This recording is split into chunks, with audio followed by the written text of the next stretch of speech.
The guns fell silent on the Western Front. That is, they were doing so right now. It is November 11th, 1918.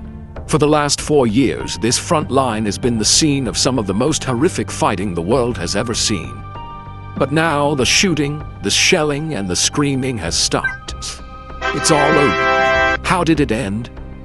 Well, it's a long story. Let's go back to the summer of 1917. At this point, the war has been on for 3 years with no end in sight. The British and French are exhausted and demoralized. The Germans are planning a big push to try to knock them out of the war once and for all. But then, something unexpected happens. The Americans come into the war and begin pushing the Germans back. By the spring of 1918, the Germans are on the run. The British and French are able to mount a major counter-offensive, pushing the Germans back to where they started the war.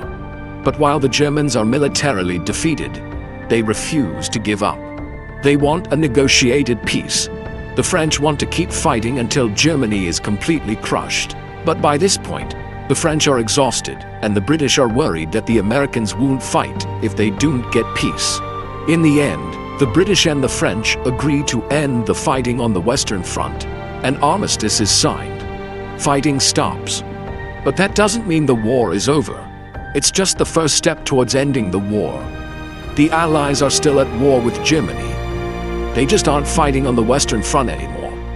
Now they have to figure out how to finish the job. The French still want to keep fighting, but the Germans won't allow it. So the Allies are forced to accept the armistice and sue for peace. On June 28, 1919, the Treaty of Versailles is signed, officially ending the war. So how did World War I end? Well, it ended with a whimper, not a bang. The fighting ended not with a massive final battle, but with an armistice, a ceasefire, a recognition that one side couldn't beat the other. And that's how World War I ended. It's me. Thanks for watching.